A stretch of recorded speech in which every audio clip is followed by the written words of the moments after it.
Praise the Lord. Good morning po. Magandang umaga po sa lahat. Maganda po ba ang umaga nyo?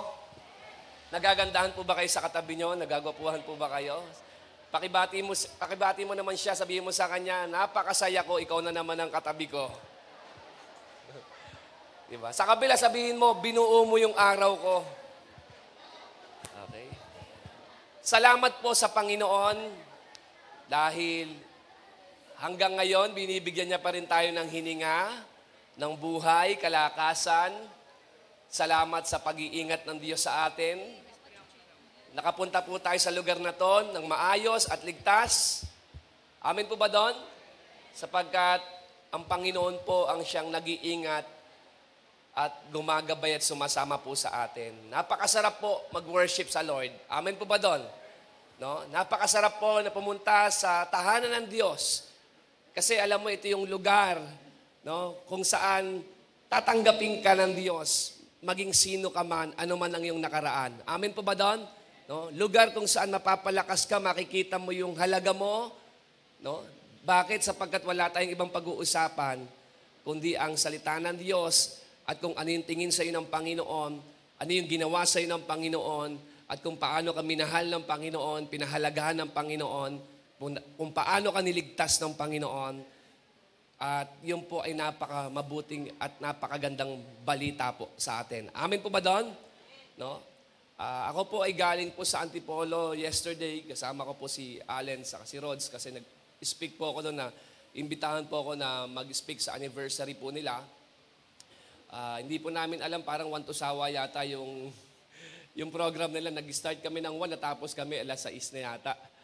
No? Pero salamat sa Panginoon kasi yung paninimula nila sa 6 na taon, nagbabalik tanaw sa akin yung mga na-experience po. Siguro yung iba rin sa inyo, nung kami po ay nagsisimula pa lamang. No? Yung tambol nila, grabe, ang ganda ng ginawa po ng Lord po dun po sa lugaring yon. And I'm so blessed dahil ang word ni Lord ay talaga nagbigay kalakasan, pag-asa, no? At mabuting balita po para sa lahat. At ngayon po, after kahapon, kaya pag uwi ko po, bagsak na po kagad ako eh. Kailangan kong matulog dahil ngayon po, ako pa rin po tatayo. And next week, wala po ulit ako dito. Nasa Bulacan po ako. Okay? I-ano po natin yung ating pong series na Set Free from Self-Destruction. No? Set Free from Self-Destruction. Ito po ay naging series po natin. Ilang linggo na po natin tinatalakay po ito, no? 5 weeks na po, no? 5 weeks na po, 5 linggo na. At natatandaan niyo po ba kung ano pa po yung mga nasimulan natin na pinag-usapan, no? Yung set free from self-destruction.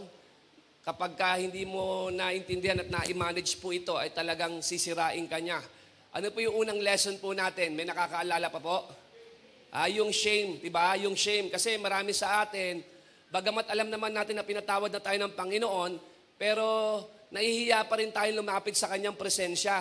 Diba? Na meron ka bang ganun kakilala na nahihiya na pumunta ng church, no? Nahihiya na makisama sa mga kapwa niya mananampalataya, kasi inisip niya makasalanan siya eh. Pero naniniwala po ba kayo lahat tayo na naririto ay nagsama-sama dahil lamang po sa biyaya ng Panginoon? No? Tayo rin naman po mga sablay sa buhay, pero dahil sa grasya ng Diyos, tayo po ay Kanyang pinatawad. Kaya sabi sa Bible, there's no condemnation to those who are in Christ. No? Hindi ka kinokondemn ng Panginoon. Kung nakaka-experience ka ng condemnation, ng guilt, ng shame, na yan ang nararamdaman mo, gusto kong sabihin sa iyo, hindi yan galing sa Diyos. Amen po ba doon? No? Sinabi niya, there's no condemnation. So stop beating yourself because Jesus Christ took all your beatings. Huwag mo nang pahirapan yung sarili mo sapagkat ang Panginoon pinatawad ka na niya, nilinis ka na niya, no? Hindi nagbago ang tingin ng Diyos sa iyo. Kahit nakakagawa ka ng pagkakamali, hindi nababago ang tingin ng Diyos sa iyo. Amen po ba doon? Mahalaga ka, mahal ka ng Panginoon, yan ang totoo. Come on, nandiyan ba tayo? No? At yung pangalawang topic po natin, sino po nakakaalala? Ano po?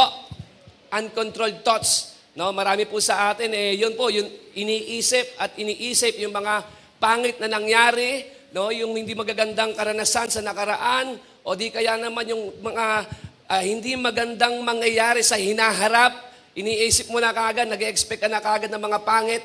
Kaya yung katawan mo, bagamat nakapahinga na sa higaan, yung isipan mo, patuloy pa rin, no?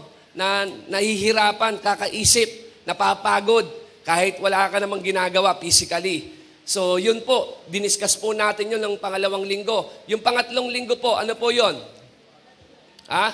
Yung compulsion, yung tinatawag natin yung flesh. No? Minsan sa buhay natin, kahit mananampalataya na tayo, may mga pagkakataon na ayaw mo nang gawin ng isang bagay dahil alam mo masama, pero nagagawa mo pa rin. Kasi nasa flesh ka eh. Andiyan pa ba doon? Pero dapat natin maintindihan, ang mga mananampalataya, bagamat yan ay nahuhulog sa pagkakasala, pero hindi naman yan namumuhay sa kasalanan. Amin po ba doon? No? Sapagkat yung kalayaang naranasan natin sa Panginoon, hindi ito yung kalayaan na gawin kung ano yung kagustuhan natin. No? Kundi ito po yung kalayaan na magawa yung kalooban ng Diyos sa buhay po natin. So that time, shinare po sa atin ni Pastor about holiness. No? You are, cleansed by the blood of Jesus. You are set apart. You are dedicated. Come on, andiyan pa ba tayo? No? Kaya yung buhay mo, dapat dedicated dyan sa Panginoon. At yung pang-apat po, na tinalakay po natin, ay ano po? Yan, yung fear. Okay? Ang fear kasi, talaga nagiging malaki siya kapag nag-iisa ka lang. No? Ang fear kasi, talagang dominated dyan, kapag dominated ka ng fear, kapag ikaw, pakiramdam mo sa sitwasyon mo, wala kang kasama. No? Pero sinabi ng Panginoon, na I will be with you, the Lord is for you, hindi ka nag-iisa sa laban. The Lord will fight for you. Amin po ba doon? Yung laban mo sa buhay, nung kinilala mo ang Panginoon, kapatid, hindi ka na nag-iisa. Laban na yan ng Diyos sa buhay mo. At last week, diniscuss po natin yung about sa hopelessness. No, maraming mga tao kasi ngayon nawawalan na talaga ng pag-asa. Pero sabi nga, yung pag-asa na binibigay sa atin ng Panginoon, ito yung pag-asa na hindi raw tayo i-disappoint or ilalagay sa kahihiyan. Yes, may mga temporary disappointments. Tama po ba doon? No? Pero wala kang final disappointment. Yun po yun eh. Yung future mo na naghihintay sa'yo, kapatid, hindi yun pangit. Your future is so bright. Come on, nandiyan ba tayo? Because God would finish what He started eh. Kung ano yung ginawa ng Diyos, magandang bagay na sinimulan sa'yo ng Panginoon, tatapusin nyo sa magandang kaparaanan. No, amin po ba doon? Kaya, ano man ang sitwasyon mo ngayon, para bagang ang dilim ng buhay mo, huwag ka mawalan ng pag-asa. Hindi pa dyan matatapos ang lahat. Amin po ba doon? Hindi pa yung final chapter ng buhay mo. Hindi dyan matatapos ang story mo. No? Magpatuloy ka lang. Huwag mong tapusin ang buhay mo. Sabi mo sa katabi mo, huwag kang mag-iisip ng kung ano-ano. Okay? Delikado yon. At ngayon po, gusto pong i-share sa atin ng Panginoon, ito po yung pang-anim na po natin. May nakakaalam na ito kung ano to? Nilalabas ko yan eh. Every Sunday. Wala. Maraming tatamaan sa inyo dito. Sabihin mo sa katabi mo, tatamaan ka. Okay, today let's talk about bitterness. Tingnan mo yung katabi mo, mukha bang bitter o better? Okay? No. Kung napapansin niyo po mga kapatid, baka ako lang yung nakakapansin, na sa panahon ngayon, parang yung mga tao napakabilis ma-offend. Sa panahon ngayon, napaka-soft ng generation. Tinatawag natin itong pusong mamon. Amin po ba doon? Alam mo tayo, yung kahit sa maliit na bagay ay masyadong affected, masyadong emosyonal, hindi mo lang napansin, nagtatampo, no? Nabiro mo lang, sumama na kaagad loob, hindi mo lang nabigay yung gusto, nagagalit ka agad. Andiyan ba tayo? Umpisa pa lang ako eh. Parang gusto nyo lang umuwi No? Church, hindi po maganda at okay sa atin na maging matampuhin. Sabihin mo sa katabi mo, hindi bagay sa'yo. No? Ang tampo at sama ng loob, kapatid, yan ang sumisira sa magandang relasyon. Andiyan ba tayo? Tandaan mo, hanggat nabubuhay ka sa mundong ito, the potential to get hurt is so real. People are going to disappoint you as long as you live. People are going to offend you. People are going what? To hurt you. Hanggat nabubuhay ka, may mga tao na masasaktan ng damdamin mo. Makakasakit sa'yo. Andiyan ba tayo? So, the potential to get hurt is real as long as you live. Sabi mo sa katabi mo, masasaktan ka para? Sabi mo, masasaktan ka pala? Pero ganun pa man, kapatid, kapag tayo po ay nasaktan na, nagkaroon tayo ng sama ng loob o hinanakit, sana po, yang hindi magandang emosyon at damdamin ay wag nang tumagal sa ating kalooban. Kasi po, pag hindi mo kagad dinil yang sama ng loob, yang hinanakit na yan, bukas makalawa sisirain ka na niya. Yes. Ang sabi po sa Bible in the book of Hebrews chapter 12, verses 14 to 15, work at living in peace with everyone. Okay, ibig sabihin, you have to pursue. No? And work at living a holy life, for those who are not holy will not see the Lord. Ang hirap naman kasi lumapit sa Panginoon, puro, di ba, sama ng loob yung nasa kalooban mo, ang bigat-bigat.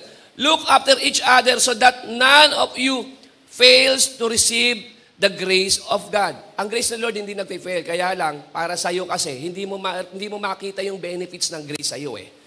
Come on, nandiyan ba tayo? At look at this, no? Itong last statement niya nakalagay. Watch out that no poisonous root of bitterness grows up to trouble you, corrupting many. Wag mo daw hayaan no, yung bitterness, no, yung makamandag na bitterness na nag-uugat sa iyo, lumago at pahirapan ka. At marami ng mga tao naging casualty po nito. Now, gusto kong i-discuss sa inyo, bakit ba tayo nagkakaroon ng bitterness? No? Saan ba nag-i-start ang bitterness? May tatlong factor po, dahilan kung bakit po tayo nagiging bitter sa buhay. Are you ready? Now, let me give you these several reasons. No? First is this, because of what is said about us. Unang dahilan kung bakit tayo nabibitter dahil sa mga nasabi po sa atin. Come on, nandiyan mo tayo? Bitterness is real because words will be spoken to you. Sa mga salitang nabitawan sa iyo.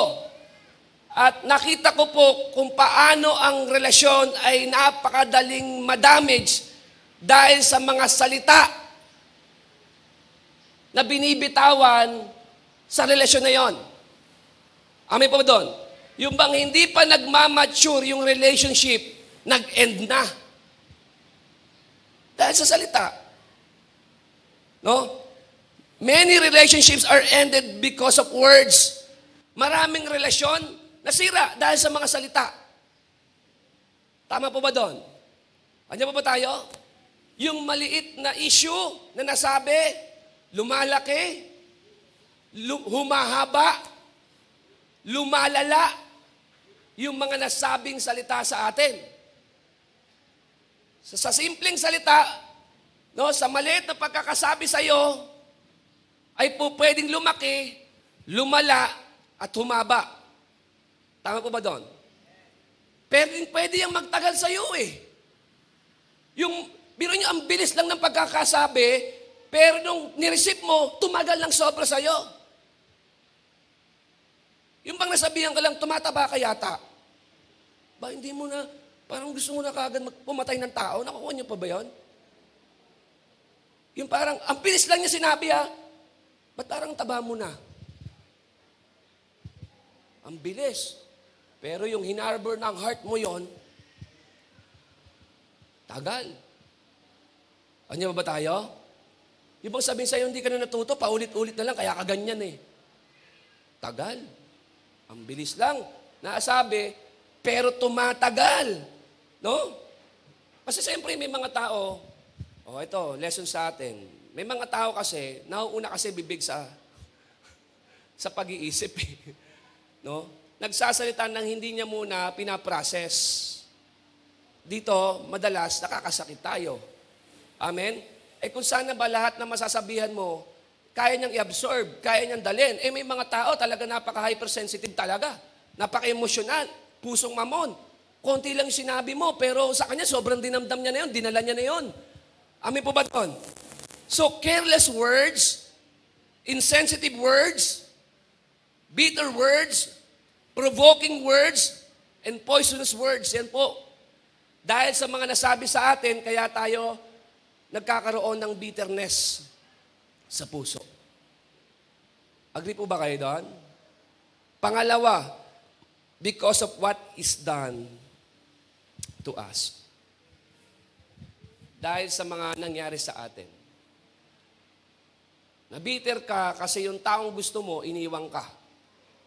Totoo, nakakabitter yon. Nakuha po natin to, tapos nakikita mo yung iba, ang sweet-sweet nila, samantalang ikaw, wala kang ibang kayakap, sarili mo lang. Panayhimas mo sa balikat. Iniwang ka nakakabitter sa buhay yon. Tama po ba doon?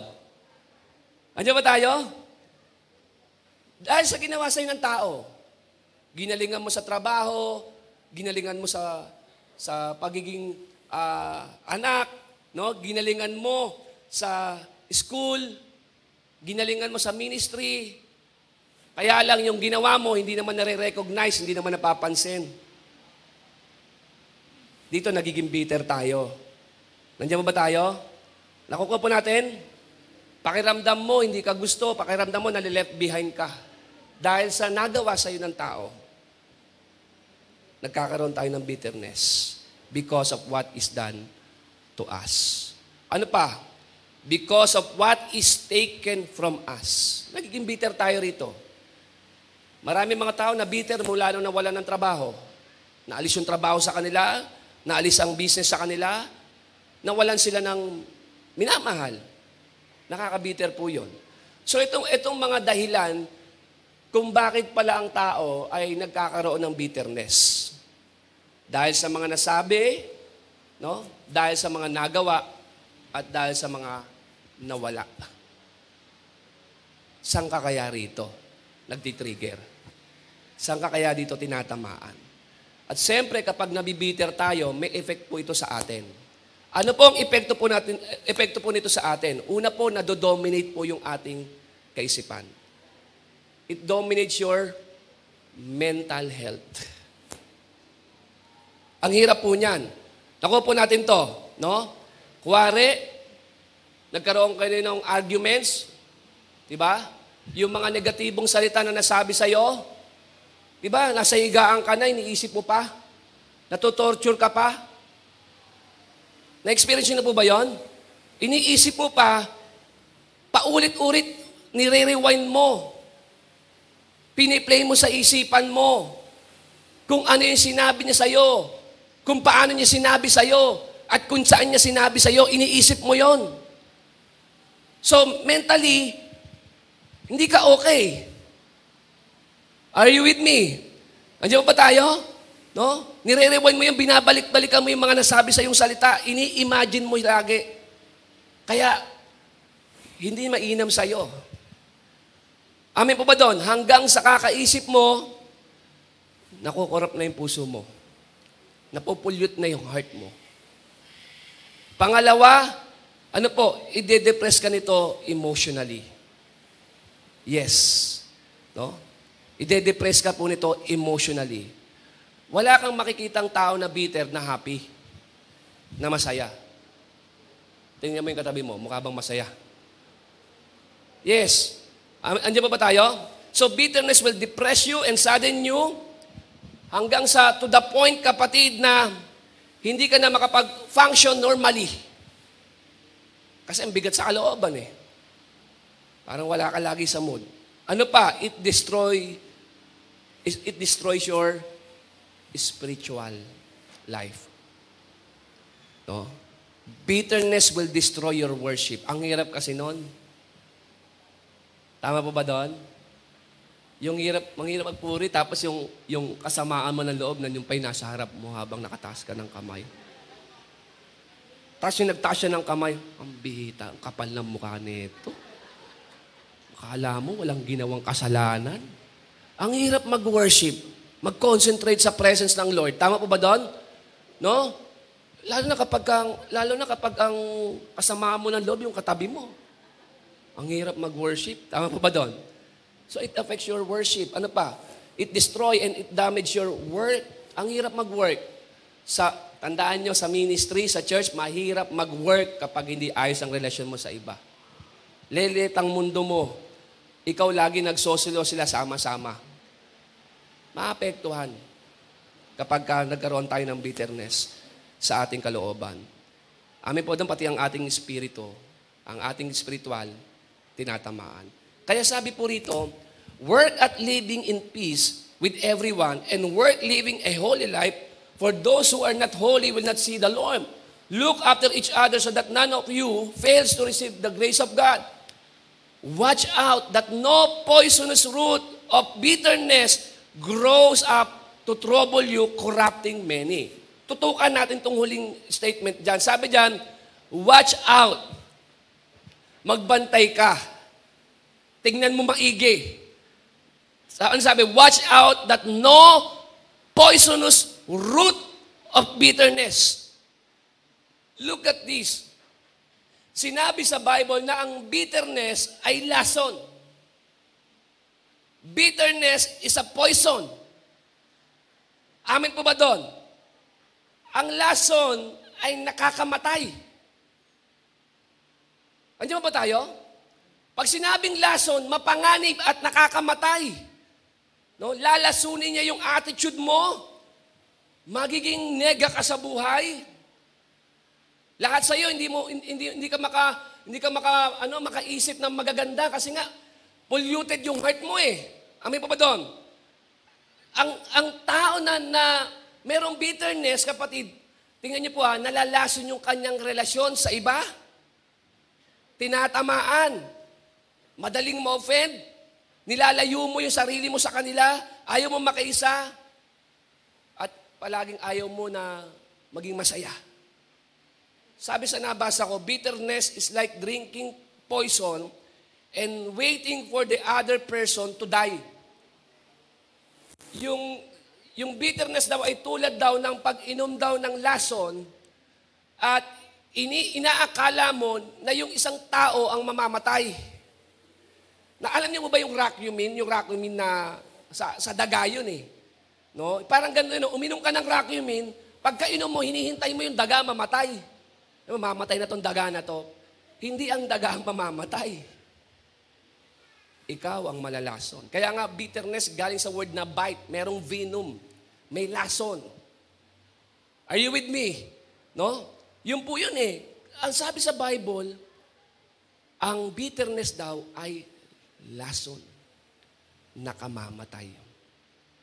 Kaya tignan mo, magbantay ka, baka unti-unti, malason ka, ikamatay mo yan. Are you with me? Ano pa sabi dyan? Bitterness, what? Is root that grows within. Binanggit niya na watch out that no poisonous root of bitterness grows up to trouble you. Yung root at yung grows. Tingnan niyo po ito Ang bitterness daw ay tulad daw ng ugat. Ang ugat, hindi mo yan nakikita. Meron pa kayo nakitang ugat na nasa ibabaw, yung dahon nasa ilalim? Wala, ang ugat, nasa ilalim yan. Hindi mo yan napapansin kung gaano na siya kalalim, kung gaano na kalawak. Ugat nga eh. So yung bitterness daw, para daw siyang ugat na lumalalim, lumalaki. Hindi mo napapansin, pero habang tumatagal, lumalalim yan. Lumalaki siya nang hindi mo namamalayan. Bitterness. Di ba po, kapag ang bitterness na tanim sa'yo, for example, may paso rito, yung bitterness na itanim sa'yo, hindi mo namamalayan yung ugat niyan. Tama po doon, lumalalim yan, lumalaki yan.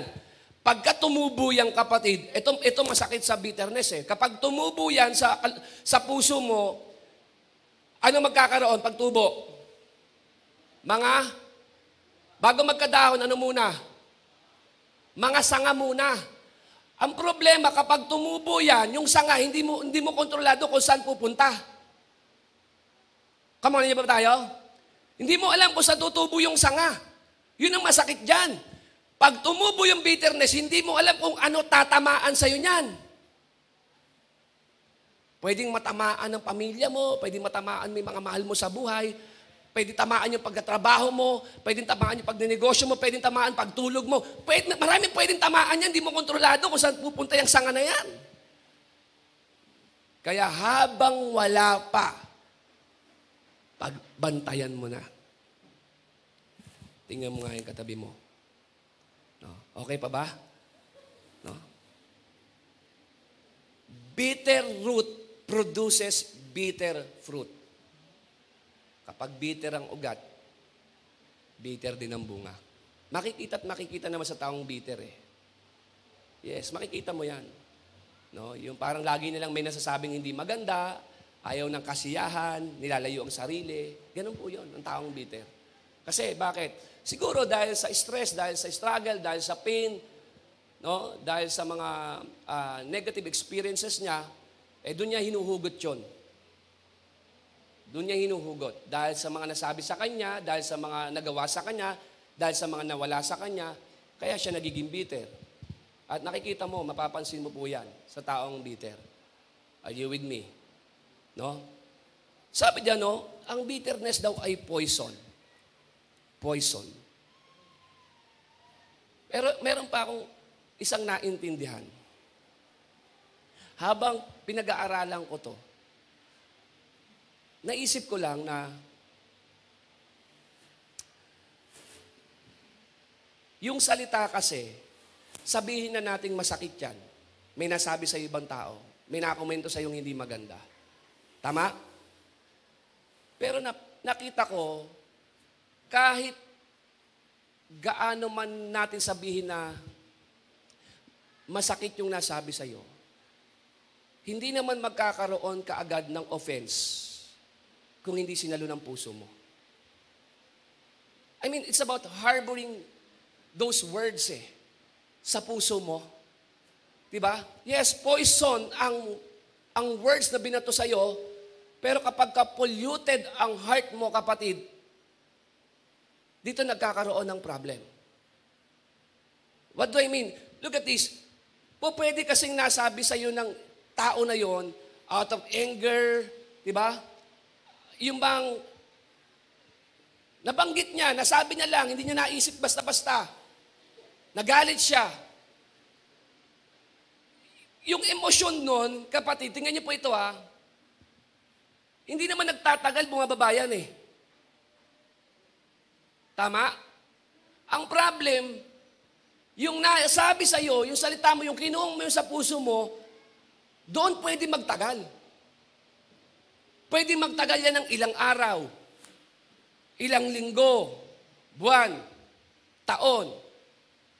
At kung masakit pa, mahirap pa, yung relasyon baka hindi na ma-repair.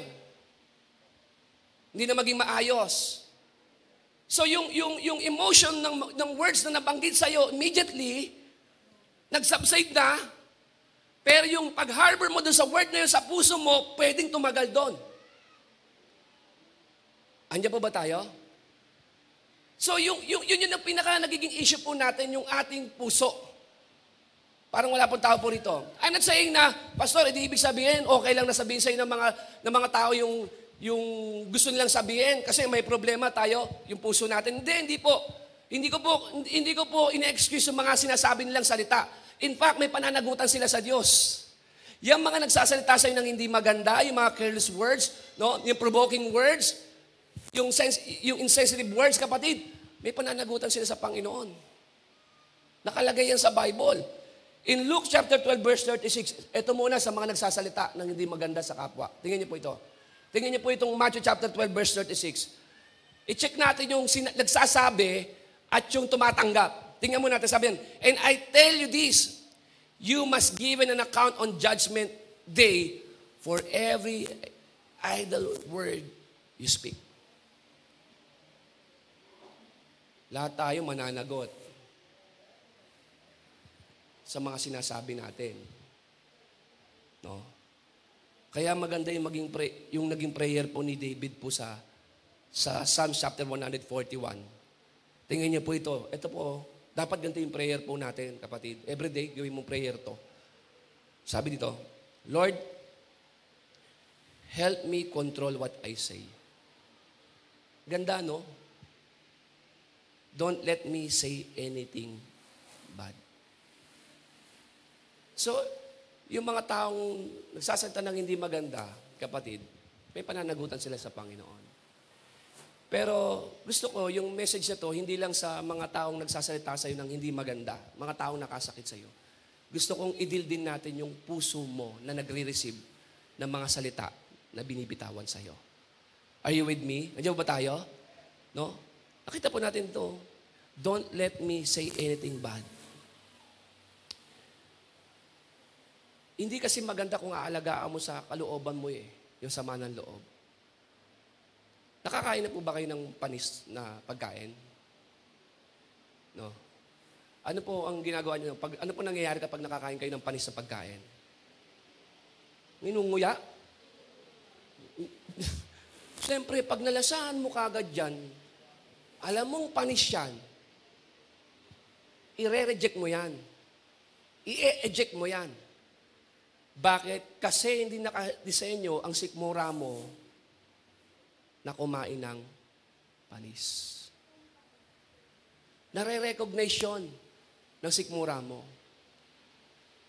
And same din sa ating puso, kapatid.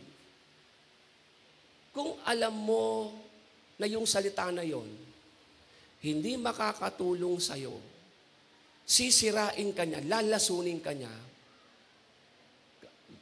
it's about time to eject, to reject. Bakit? Kasi hindi nakadisenyo ang puso mo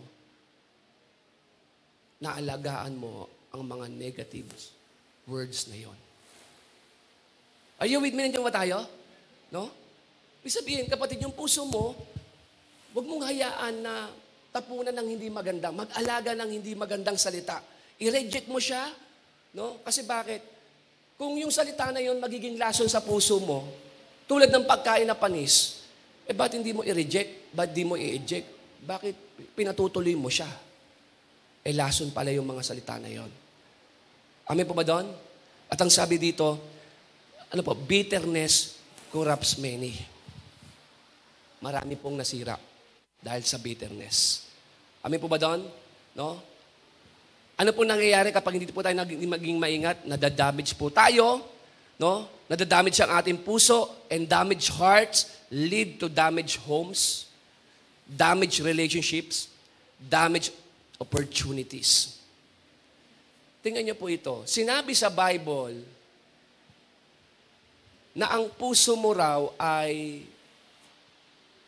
treasury. Pag sinabi natin treasury, ito po ay, sa Tagalog ay kabangyaman. Tama? Nakalagay po ito sa sinabi ni Jesus, pakidrop nga po. No? Sabi po rito, yung ano po, yung Luke chapter 6 verse 45. A good person, tingin niyo po produces good things from the treasury of a good heart. Intindi mo to A good person produces good things from the treasury of a good heart. Good treasury, good dapat. And an evil person produces evil things from the treasury of an evil heart. What you say flows from what is in your heart. Nakita ko lang yung word na treasury. Sa Tagalog, kabangyaman. No? Kapag sinabi natin kabangyaman, ang nilalagay nito sa loob ay ano po? Ano matatagpuan mo sa kabangyaman? Ano po? Mga importante at mahalaga na bagay. Tama po ba doon? Sinabi sa iyo ng Panginoon na yung puso mo raw ay kabangyaman. Treasury. Kung yan ay kabangyaman, bakit ginawa mong basurahan? Hindi ba dapat kung kabangyaman yan, ang mga nandiyan, nakalagay dyan, ay mga magagandang bagay? Tama pa ba doon? Now, ano ba ang puso mo? Trash can or treasury? Kasi kung yan ay treasury, ang ipunin mo dyan yung mga importante, mga mahalaga. Pero kapag ang puso mo ay naging basurahan, mapupuno ito ng basura. Huwag mong hayaan na tapunan ng basura ang puso mo. Huwag kang papayag. Amen po ba doon? Huwag kang papayag ng puso mo mapulyot, makurap dahil sa sinabi sa iyo ng tao. Sabi sa Ephesians chapter 4 verse 27, don't give the devil a chance. Huwag mong hayaan, na ang kaaway ay magkaroon ng chance sa iyo. Na ikurap yung puso po natin. Tandaan niyo po, yung bitterness na yan, poison yan. Yung bitterness na yan, parang ugat yan. Lumalalim, lumalaki. Hindi mo namamalayan. Lumalago. Pag nagka-branches, hindi mo alam kung anong mga tatamaan. At sabi doon, it corrupts many. Marami mga tao na sira dahil po sa bitterness. Are you with me? Nandiyan ba tayo? So yung heart mo at yung mga nasabi sa iyo ng ibang tao, pag nakita mo na laso na yon, huwag mo nang itago sa puso mo. Now, ang tanong, kung sinabi sa Bible na ang bitterness ay tulad ng ugat, na hindi mo nalalaman, hindi mo nakikita, kung anong kalagayan sa ilalim, anong dapat gawin dito, hindi hugutin natin. Sa paanong paraan mahuhugot yan. Alam niyo po, isa sa nakita ko,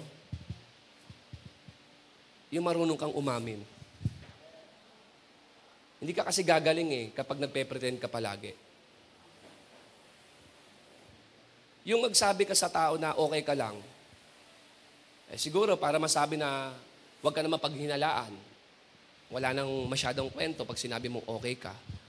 Pero sana sa harapan ng Panginoon, maging honest ka. Okay ba yon?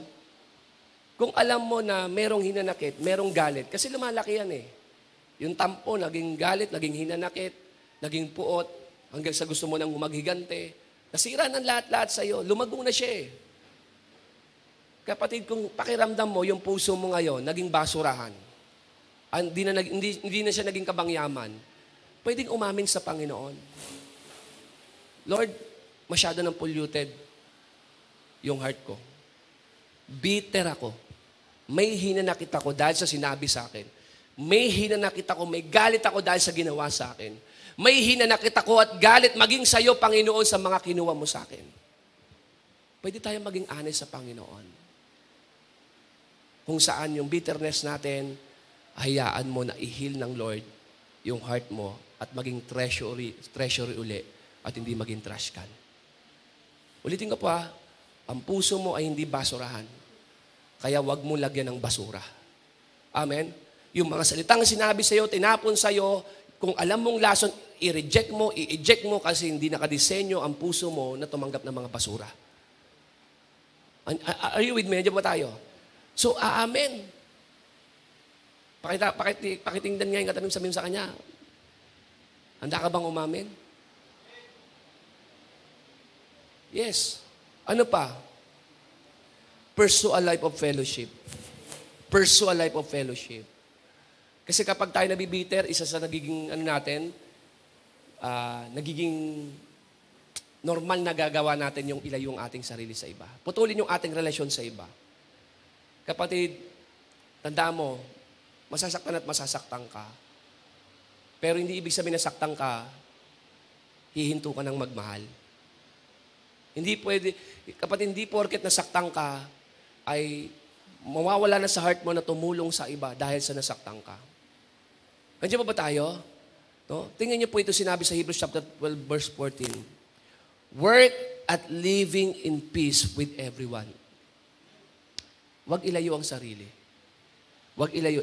It is not wrong to be hurt. Walang mali na masaktan.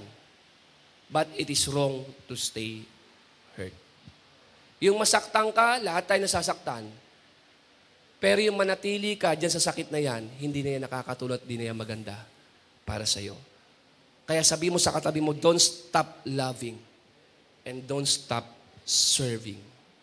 Huwag kang huminto na magmahal, huwag kang huminto na maglingkod at tumulong dahil sa sama ng loob.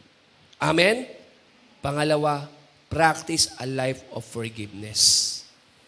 Ito naman ang bottom line talaga pag sinabing anger, bitterness, forgiveness. Kaya nga forgive binibigay talaga to. Kaya lang ang gandahan, kapag nag-forgive ka, hindi mo to binibigay sa taong nakasakit sa'yo. Kundi ibinibigay mo to sa sarili mo. Kapag ikaw ang nagpatawad, ikaw ang nakalaya. Yung isipan mo naging maayos. Yung emotion mo mas naging magaang. Yung pag-worship mo mas naging totoo kapag nagpatawad ka. Sabi sa Bible, in Ephesians chapter 4, verse 31 to 32, look at this. Tingnan po, get rid of all bitterness, rage, anger, harsh words, and slander, as well as all types of evil behavior. Instead, be kind to each other, tender-hearted, forgiving one another, just as God, through Christ, has forgiven you. And ito yung mga negative emotions sa una. Yung mga pangit na mga pananalita, nandyan sa una po yan. Pero sabi dyan, no, lahat, pastor, wala naman dyan nabanggit yung sinasabi ko, yung galit, puot. Sabi nga niya, as well as all types of evil behavior. Kung wala dyan, yan na raw yun. Kasama na raw yun lahat. At sabi niya, instead, be kind to each other. Tender-hearted. Forgiving one another. Just as God, through Christ, has forgiven you. Kapatid, sabi ng Panginoon sa atin, magpatawad daw tayo sa mga taong nakasakit sa atin, tulad daw ng pagpapatawad na ibinigay sa atin ng Panginoon. Hindi po madali ang magpatawad. Sino po dito nasasabi na madali hindi po. Pero hindi rin siya imposible. Hindi man siya madali, pero posible ang magpatawad. Mahirap, masakit, lalo't legitimate yung pain na binigay sa'yo. Sobra kang sinaktan, sobrang hirap ng ginawa sa'yo. Hindi mo kinaya yung pagkaalis ng anumang bagay o sino man sa buhay mo. Pero sabi ng Panginoon, forgive. Forgive. Bakit? Kasi gusto ng Lord maging magaang uli yung puso mo eh. Gusto ng Panginoon yung puso mo maging maayos. Kaya sabi sa Bible, guard your heart above all else. Bakit sinabi yun? Binanggit yung dahilan. For it determines the course of your life. Bantayan mo puso mo. Kasi kung ano yung nasa puso mo, yan ang magdedetermina sa buhay mo. Ang taong nasaktan, nakakasakit. Totoo. Kaya ka nakakasakit kasi nasaktan ka rin. Pero kapag ka ikaw ay healed na, pinagalingan ng Panginoon, that is the time na magiging blessing ka sa iba. Magbibigay ka galing ka sa iba. Ang pagpapatawad, kapatid, mahirap siya ibigay sa tao na nakasakit sa iyo. Pero madali lang siya kung isipin mo kung ibibigay mo sa iyo. Kung ikaw, ibig sabihin, Lord, magpapatawad ako. Una, alang-alang sa iyo. Dahil sinabi mo na magpatawad ako tulad ng pagpapatawad na ginawa mo sa akin. So magpapatawad ako alang-alang sa iyo. At pangalawa, magpapatawad ako alang-alang sa akin. Gusto kong makaabante sa buhay, Gusto kong makatulog ng maayos. Gusto ko na wala akong iniilagang tao. Kasi pag bitter ka, kapatid, no? Dati marinig mo pa lang yung pangalan niya, naasar ka na. Ngayon, pag nakikita mo, parang gusto mo sakalin yung tao eh. Lumalala eh. Diba? Sinusumpa mo yung tao. No? Kapag nakita mo sa kanto, umiilag ka. Diba? Kahit sa loob ng simbahan, hindi nagiging maganda yung samahan kapag meron tayong dinadala sa ating kalooban na anumang hinanakit, sama ng loob. Na hindi mo alam, yes, merong lason, agad-agad namamatay ka. Pero meron ding lason na hindi ka kagad mamamatay. Pero dun ka rin pupunta. Ang bitterness, lason yan, hanggang makita mo yung sarili mo, inalis mo na. Inalis mo na sa kanila. Nag-withhold ka na. No? Bakit? Sige, hayaan mo lang, sila-sila lang yan. Hayaan mo sila. Sila-sila lang naman mauhusay, magagaling. Nabing-bitter ka na. Pero sabi ng Panginoon, i-work mo yung maayos na relasyon, anak. I-work mo yon. Yung kapayapaan, i-work mo. Hindi siya madali, pero sa biyaya ng Panginoon, sa kalakasan ng Panginoon na ibinibigay sa atin, magagawa po natin ito. Forgive. Forgive. Actually, sabi ko nga kay Lord, itong topic namin, ang dulo lang naman ito, alam na nila eh. Magpatawad. Pero yun nga, ang daling sagutin, pero mahirap gawin. Diba? Pag nasaktan ka, ano ba dapat solusyon dyan? Magpatawad. Sabi ko, Lord, ba't kailangan ko ma-discuss sa kanila? Ipaalam mo sa kanila na yung kondisyon ng kanilang puso ay naging basurahan na.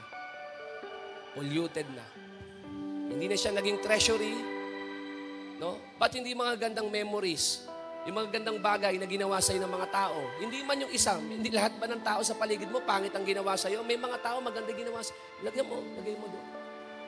Huwag yung pangit ang alagaan. Amen? No? Kaya sa oras na ito, kapatid, sabi ng Panginoon sa atin, nak, tagal na yan. Ang tagal na yan. Binabaliwala mo. Pero apektado ka na. Apektado na. Yung pamilya mo, apektado na yung relasyon mo sa church. Bakit? Hindi dahil sa mga nasabi. Tapos na yung nasabi sa iyo eh. Tama mali. Tapos na yun eh. Tapos na yung nagawa sa iyo eh. Tapos na eh. Pero yung ginawa sa iyo, yung nasabi sa iyo, ilang taon na yan, naka. Ilang taon na yan. Nasira na yung relasyon mo sa mga tao dahil sa pag-aalaga mo dyan. Dahil hindi mo na siya ma-release, hindi mo na siya ma-let go, hindi mo siya mapatawad. Nasira na. Lahat ng mga tao sa paligid mo, kahit ang ganda ng ginagawa sa'yo, tingin mo, pangit. Tama? Dahil sa sama ng loob. Hinanakit. Inisip mo, sila lagi, kapatid. Huwag mo hanapin sa ibang tao yung halaga mo. Hanapin mo yan sa Panginoon. O pwede ba tayong lahat tumayo sa mga oras na to?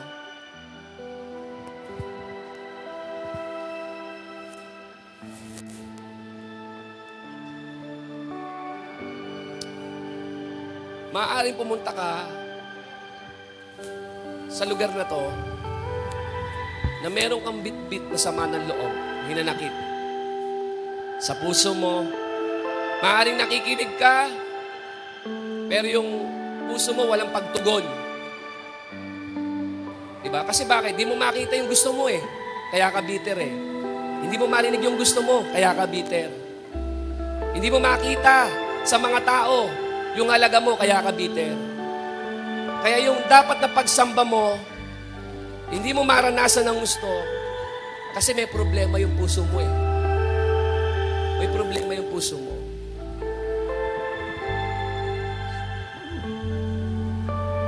Hindi mo namamalayan yung sama ng loob, yung hinanakit. Kaya nga sabi ko, ano ba yung bitterness? Sinignan ko, prolonged anger. Search nyo, bitterness, prolonged anger, pinatagal na galit, nasama ng loob ka. Yung pala bitterness, prolonged anger. Bakit? Iiba sa inyo, ang tagal na yan. Hindi ka na makamove on. Amen?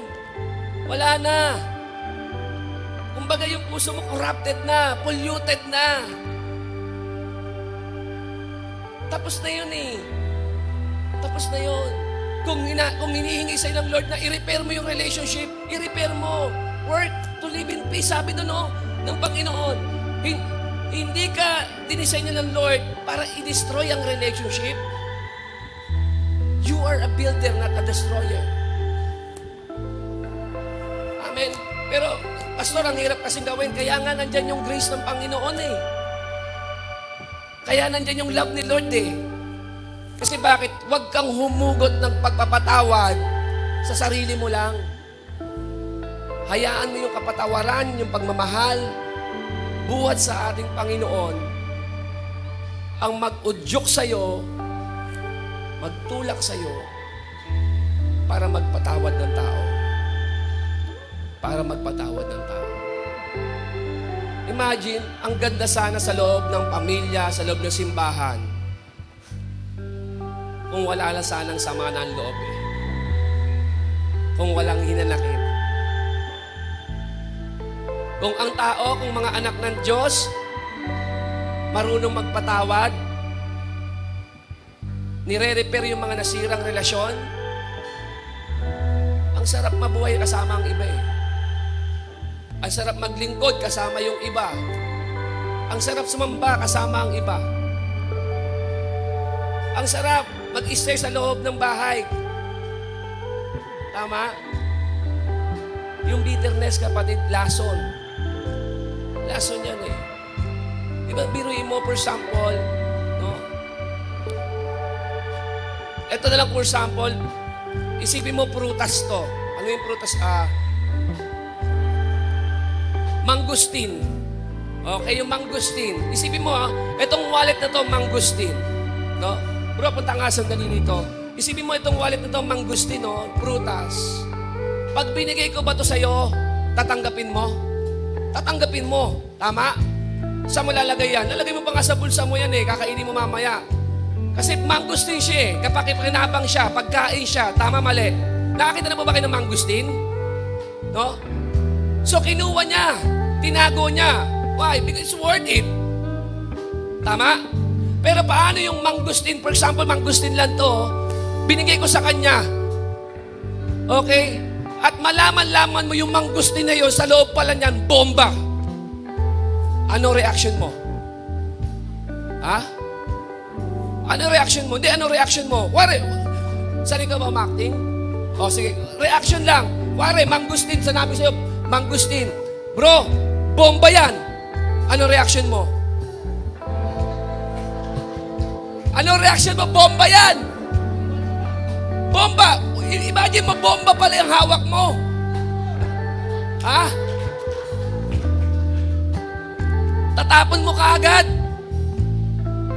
Bakit? Bomba siya eh. Pag sumabog yan, mapapahamak ka. Nakakatawa kasi yung bomba, tinatago. Natatawa ka ba? Tama pa ba doon? Isang kahangalan, yung bomba, tinatago. Pero isipin mo sarili mo, ang dami mong bombang tinago. Na isang araw, sasabog sa'yo yan. Sasabog ka. Lahat, galit ka na sa lahat. Kasi akala mo, beneficial. Akala mo, it's worth it na itago yung sama ng loob. Pero bukas makalawa, apektado na ang lahat. Apektado na pagtulog mo, kaisipan mo, kalusugan mo. Apektado na pagsamba mo, apektado na lahat. Bakit? Sumabog na siya. Kaya sabi ng Panginoon, Nak, ingatan mo puso mo. Yan ang magdedetermine ng buhay mo. Walang masayang buhay sa masamang puso. Hindi ka makakasalok ng malinis sa tubig sa maruming balon. Imposible yon. Kapag ang balon mo ay puro putik, puro dumi, burak, pag sinalok yan, puro burak ang lumalabas sa kaisipan, sa pananalita, maging sa gawa. Bakit? Ulitin. Naku po natin to. Tapos na yung mga nasabi sa'yo. Tapos na yung mga nagawa sa'yo. Tapos na. Yung mga nawala sa'yo, tapos na. Kaya lang, sa puso mo, nandiyan pa. Hanggang kailan mo yan aalagaan? Hanggang kailan mananatili yung bomba na yan? Yung laso na yan? Yung ugat na lumalago na yan? Para ikurap ka. Hanggang kailan? Hanggang sa isang araw magsisi ka na lang. Kaya itong message ng Panginoon, sabi niya, anak, saktan ka. Pero hindi ibig sabihin na saktan ka, hihinto ka na magmahal. Huwag kang humintong magmahal, huwag kang humintong umabot, huwag kang huminto. Dahil lang sa naging bitter ka, huwag mong hayaan yung bitterness na yon. Sirain ka. I-release mo. Sabi sa Bible, merong time para dalin mo siya, pero meron din time na i-let go mo siya. Ang tanong, kung sa tingin mo hindi nakakatulong, bakit hindi mo pa siya i-release ngayon? Ang tamang oras para lumaya sa bitterness, sa sama ng loob, hindi bukas. Ang kagandahan ngayon, pwede kang magsimula. Pwede kang magsimula eh. Ipaayos mo sa Panginoon yung puso mo at hayaan mo yung grace ng Lord. Yung grace ng Lord, kapatid, i-empower ka niya to forgive that person. I don't know kung sino yung taong yun. Pero merong grace ang Lord. Merong grace ang Lord. Amen? Luko tayo, manalangin tayo sa Panginoon. Sa pagkakataong ito, kung sino man yung tao na pinapaisip sa iyo ng Panginoon, na alam mong nakasakit sa iyo, nakapagsalita sa iyo ng hindi maganda, nakagawa sa iyo ng hindi maganda, na hindi tama, kung sino yung tao na nasa isipan mo ngayon, ask the Lord, Lord, tulungan mo ako na i-release siya. Tulungan mo ako na magpatawad. Pagalingin mo ang puso ko.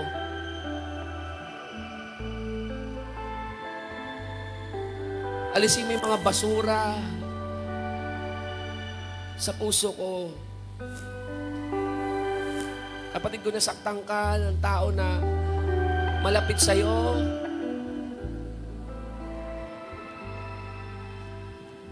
At dahil sa sinabi niya, nagawa niya, nasira ang relasyon ninyo, sabi ng Lord, nak, huwag mong hayaan ang relasyon ay masira dahil sa mga nagawa sa'yo ng tao. Mag-take ka ng initiative na i-restore uli yung relationship. Sasamahan ka ng Panginoon. May enjoy mo uli, kapatid, yung family mo. May enjoy mo uli yung ka-churchmates mo. Ka-workplace mo. Maaring yung boss mo sa trabaho, mayroong pangit na sinabi sa'yo, may pangit na ginawa sa'yo. And then ngayon, hindi mo na makuhang mangumiti. Hindi mo na makuhang maging masaya. Kapatid, it's about time na i-remove na yung root ng bitterness dyan sa heart mo. Na parang lason din, dala ng ulupong na nakapulupot sa'yo. Matagal ng panahon, pinupuluputan ka. And right now, sabi ng Lord, forgive. Forgive. Hindi madali, pero posible. Sa biyaya ng Diyos, magagawa mo magpatawad. Magagawa mo magpatawad. Lalabas ka sa lugar na to na magaangang kalooban, may katahimikan ng kaisipan. Meron kang gagawin na mag-a-add ka ng value dun sa relationship na nasira. I-restore ng Panginoon to. Sasamahan ka ng Diyos. Sasamahan ka ng Diyos. Napakabuti po ng Panginoon sa atin. Kaya niya tinuturo to sa atin.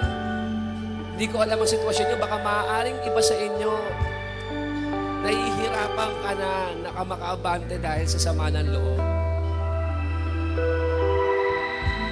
Dahil sa mga unfair situations, yung plano mo hindi nangyari. Naging bitter ka. Panginoon, we want to be honest with you.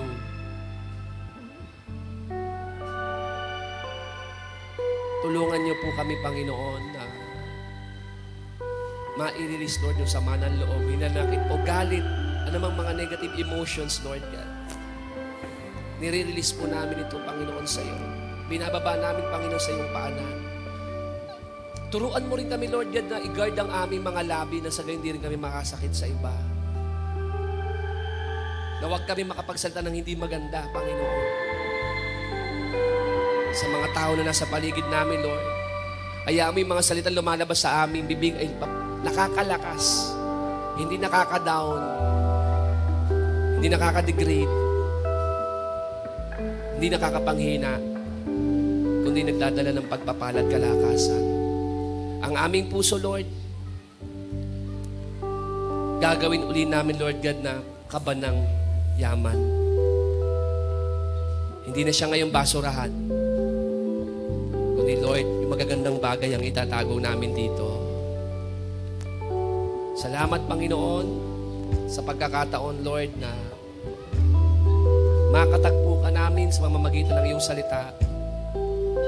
Salamat, inaayos mo kami, tinatama mo kami. Lord, gawin mo kami, Lord, God, mga tao